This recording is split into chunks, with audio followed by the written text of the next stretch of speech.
हमारे अपने बच्चों को हम सबसे पहले उर्दू बोलना सिखाएं।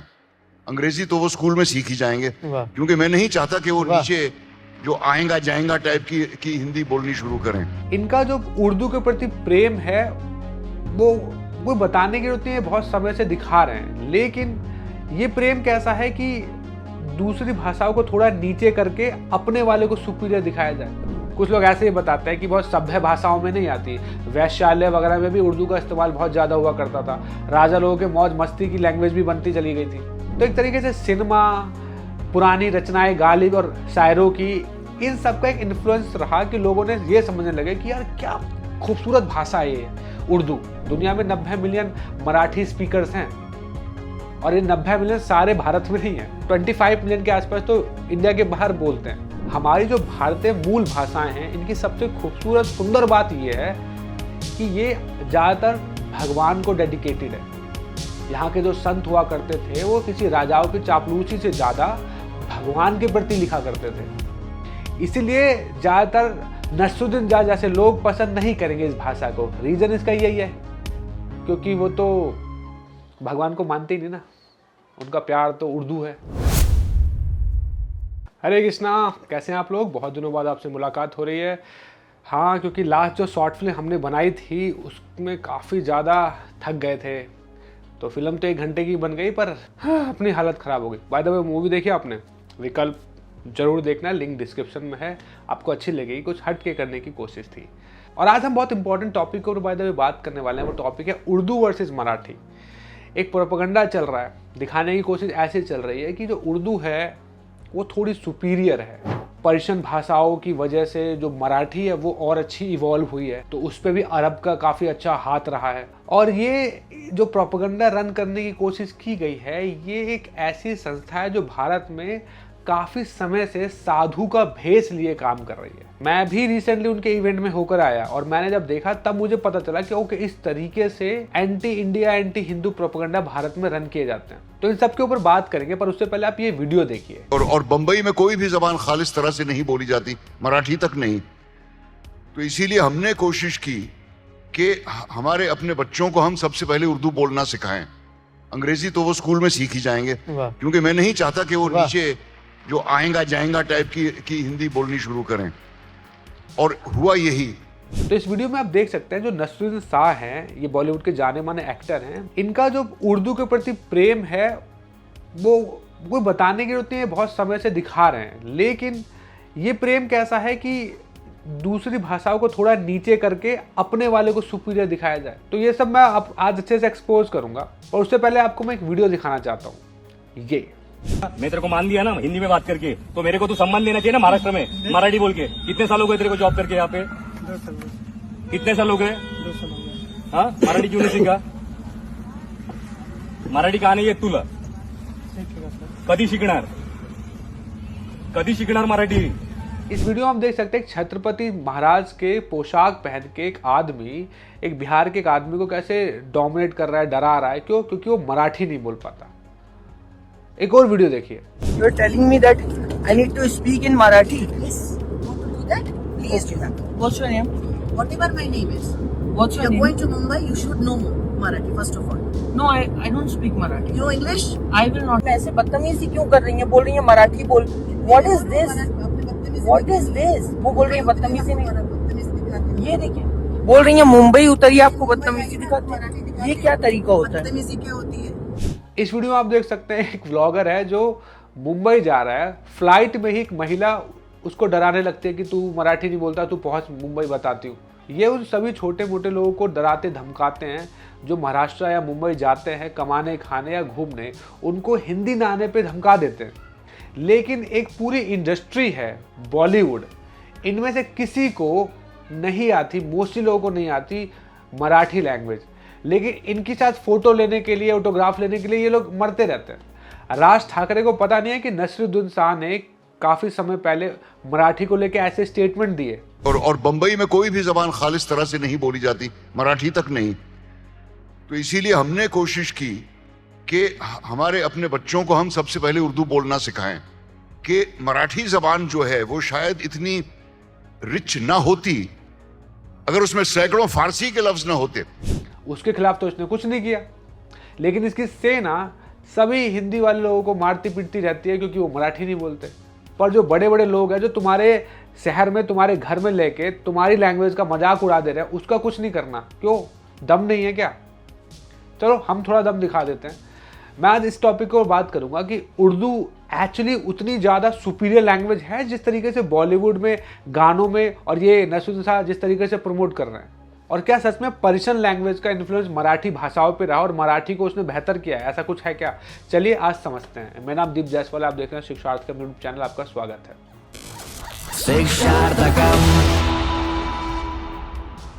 अगर उर्दू का इतिहास भी हम समझेंगे तो इसका कनेक्शन अमीर खुसरू नाम के एक पोइट से बनता है, जो कि इस्लामिक जो इन्वेडर्स भारत में आके रहते थे, राज करते थे, उनके सभाओं में पोइट थे। एक थे सुल्तान बलबान, लगभग 30-40 साल के समय तक वो भारत में रूल किए। उसके बाद खिलजी आ गया और खिलजी की भी काफ़ी लंबे समय तक उसने भी भारत में रह के राज किया, और उसी की सभा में ये अमीर खुसरू भी थे।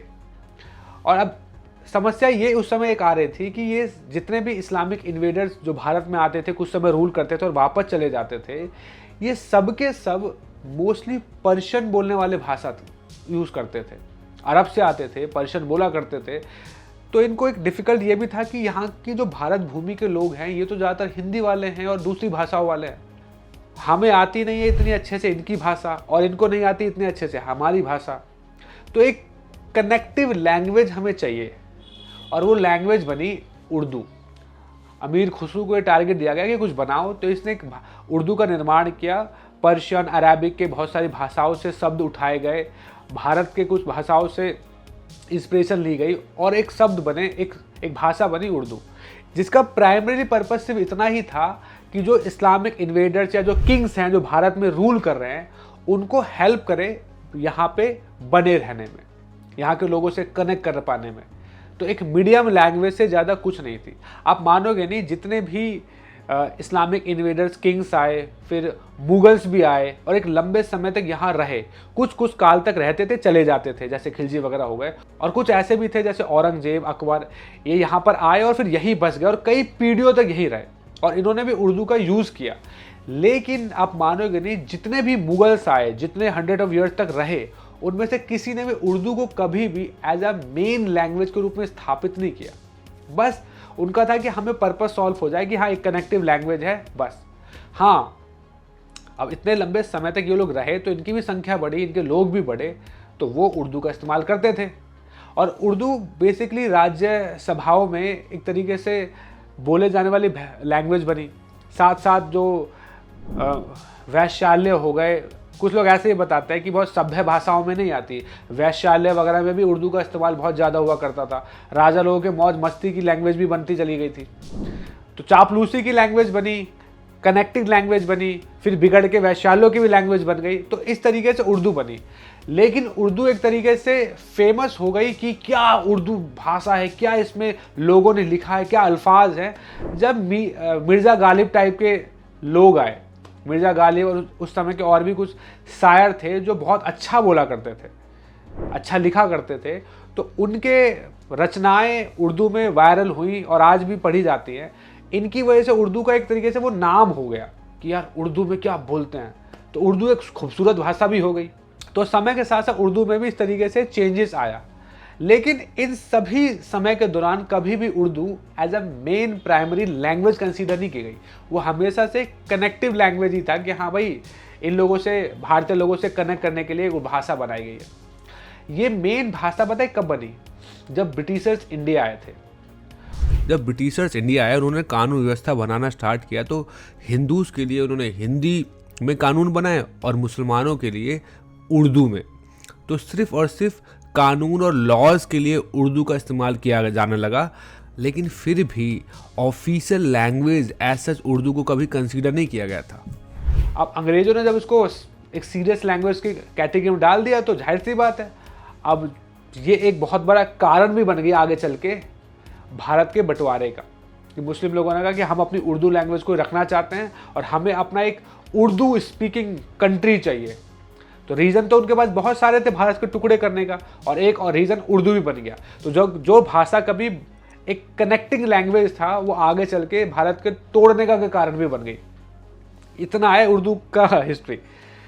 बाद में बंटवारा हुआ, पर लेकिन उर्दू स्पीकर्स काफ़ी सारे यहाँ पे रह गए और एक अच्छा खासा इन्फ्लुएंस उर्दू का था। और ब्रिटिशर्स काल में भी उर्दू का इस्तेमाल काफ़ी यूज़ किया गया, कोर्ट कचहरी के कामों में भी। तो भाषा का इन्फ्लुएंस भारत में रह गया, और इसलिए आज भी आप देखोगे जो कोर्ट कचहरी के जो डॉक्यूमेंट्स होते हैं उसमें उर्दू का इन्फ्लुएंस आपको अच्छा खासा दिख जाता है। और जब बॉलीवुड में कहानी राइटर्स वगैरह को ढूंढने जाने लगा, तो उस ज़माने के जो थिएटर्स हुआ करते थे, खासकर जो मुंबई में जो पारसी थिएटर्स वगैरह हुआ करते थे, वहाँ पे उर्दू का अच्छा खासा यूज़ हुआ करता था उन शोज़ में। तो जाहिर सी बात, अब हिंदी फिल्म इंडस्ट्री बिल्ड हो रही है तो राइटर चाहिए, तो इन्हीं पारसी थिएटर्स जो अक्सर उर्दू का इस्तेमाल किया करते थे उठा लिया गया, और ये हिंदी फिल्म इंडस्ट्री के राइटर्स भी बन गए। इसलिए आपको पुरानी फिल्मों में उर्दू की स्ट्रॉन्ग पकड़ देखने को मिलती है, क्योंकि मोस्टली राइटर्स उर्दू वाले ही थे। तो एक तरीके से सिनेमा, पुरानी रचनाएं, गालिब और शायरों की, इन सब का एक इन्फ्लुएंस रहा कि लोगों ने ये समझने लगे कि यार क्या खूबसूरत भाषा है ये उर्दू, वाह, इसमें अदब है, इसमें प्यार है, मोहब्बत है, फलाना ढिमकाना। लेकिन ये बोलना कि अन्य भाषाओं में वो दम नहीं है, वो मिठास नहीं, इसके मुकाबले यहाँ मुझे थोड़ा सा अजीब लगने लगता है। और कहीं ना कहीं ये चीज़ मैंने देखा है बॉलीवुड के एक्टर्स में, नसरुद्दीन साहब जैसे लोगों में, कि इनके लिए उर्दू सुपीरियर हमेशा से रही है। और कहीं ना कहीं इन्होंने बोला भी कि जब मेरा बच्चा पैदा हुआ तो मैंने उसको उर्दू पे सिखाया, और इंग्लिश वगैरह तो वो बाहर से सीख ही लेता। तो अब इन्होंने नहीं बोला कि हिंदी मराठी को भी हमने कहा कि वो भी हमारा बच्चा सीखे, नहीं, उसने उर्दू वर्ड स्पेशली ऐड किया। और बंबई में कोई भी जबान खालिस तरह से नहीं बोली जाती, मराठी तक नहीं। तो इसीलिए हमने कोशिश की कि हमारे अपने बच्चों को हम सबसे पहले उर्दू बोलना सिखाएं। लेकिन अगर मराठी लैंग्वेज की हिस्ट्री पढ़े तो क्या है, सच में पर्शियन लैंग्वेज का बहुत ज़्यादा इन्फ्लुएंस रहा है मराठी में, और मराठी को और बेहतर किया है इस भाषा ने? तो आंसर इसका मैं ये कहूँगा कि नहीं। मराठी लैंग्वेज तब से एग्जिस्ट करती है जब उर्दू थी नहीं। उर्दू तो खिलजी के दौर में आई है, लगभग 1296 या 59 के दौर में ऐसा कुछ उर्दू आई है, लेकिन उससे कई सालों पहले मराठी एग्जिस्ट करती थी। आपको पता है उर्दू को कभी भी क्लासिकल लैंग्वेज का टैग नहीं मिला है, लेकिन मराठी को है। क्यों? क्योंकि क्लासिकल लैंग्वेज ऐसे ही नहीं बन जाते, उसका एक इतिहास होना चाहिए, लगभग 2000 साल पुराना, 1300 से 2000 साल प्राचीन उसका इतिहास होना चाहिए। उसके लिटरेचर्स एग्जिस्ट करते रहने चाहिए, ये शब्दावली आई किस भाषा से है, और ये मराठी लैंग्वेज का मिलता है। आपको बता दूं, संस्कृत जैसे एक बहुत प्राचीन भाषा है और प्राचीन भारत काल से चली आ रही है, लेकिन उस समय अन्य भाषाएं भी एग्जिस्ट करती थी प्राचीन भारत में। समय के साथ साथ वो भाषाएं लॉस्ट हो गई उसको, और ऐसी भाषाओं के समूह को प्राकृतिक लैंग्वेज बोला जाता है। और ऐसे ही प्राकृतिक लैंग्वेज में से थी एक लैंग्वेज जिससे मराठी निकल के आती है। अगर हम बात करें कि मराठी को जिस तरीके से नसरुद्दीन शाह और अन्य लोग बोलते हैं कि उसमें वो बात नहीं है, पर्शियन का इन्फ्लुएंस देखने को मिलता है, मुगल्स वगैरह आए तो उन्होंने ऐड कर दिए। तो देखो यार, इन्फ्लुएंस तो हर भाषा में सभी का रहता ही है। अगर दो डिफरेंट भाषा के लोग भारत में रहेंगे तो शब्दों का आदान प्रदान तो होता ही है, लेकिन जस्ट ये कहना कि औरंगजेब आया, उसका रूल था, उसकी वजह से इसमें मराठी लैंग्वेज में पर्शियन घुस गया, तो भी पूरी तरीके से करेक्ट नहीं है ये। ऑफ कोर्स औरंगजेब ने महाराष्ट्र साइड कुछ समय रूल किया था, रूल भी क्या था, वो संभाजी महाराज को पकड़ने की कोशिश में वहाँ पे रुका हुआ था और फिर बांध दिया गया था, फंस गया, कभी वापस ही नहीं जा पाया। लेकिन महाराष्ट्र का बिजनेस, व्यापार पर्शियन के साथ कई 1000 ईयर्स पहले से चल रहा है, क्योंकि महाराष्ट्र में समुद्र कनेक्ट करता है, वहाँ पे टापूज हैं, और व्यापार के लिए अक्सर पर्शिया से व्यापार करने व्यापारी भारत आते थे और महाराष्ट्र से कनेक्ट करते थे। तो जाहिर सी बात, अब दो डिफरेंट कंट्री भाषा के लोग आपस में मिलेंगे तो आदान प्रदान करने के लिए शब्दावली का एक्सचेंज तो होगा। तो वहाँ से पर्शियन लोग कुछ बोलते थे, हम लोगों ने कुछ पिक करे वर्ड्स, सो दैट हम उनसे कम्युनिकेट कर सकें, और सेम उनके साथ उन्होंने भी हमारे साथ ऐसा किया। इसलिए मॉरिशियस में, इजराइल में भी मराठी लैंग्वेज का कुछ इन्फ्लुएंस देखने को मिलता है। दुनिया में 90 मिलियन मराठी स्पीकर्स हैं, और ये 90 मिलियन सारे भारत में नहीं है, बाहर भी रहते हैं। 30 मिलियन के आसपास, शायद 25 मिलियन के आसपास तो इंडिया के बाहर बोलते हैं भारत में 5वें नंबर पे सबसे ज़्यादा बोले जाने वाली मराठी है और दुनिया में 13वें और 15वें नंबर पे आती है मराठी लैंग्वेज सबसे ज़्यादा बोलने जाने में। तो अच्छा खासा दुनिया में पकड़ है मराठी का।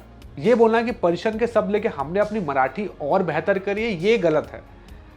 दो कंट्रीज अगर व्यापार कर रही है तो म्यूचुअल कनेक्शन बनते हैं, लैंग्वेज का एक्सचेंज होता है। इसको ज़बरदस्ती ये मत बोलो कि हमने बेटर कर दिया। ये ठीक वैसा ही है कि हम लोगों ने sorry, excuse me, thank you ये जैसे शब्द सीख लिए और हम बोला देखो अब हमने कितने अच्छे से शब्द सीख लिए हिंदी में, अब हम बोलते हैं तो कितना अच्छा हो गया हमारी लैंग्वेज।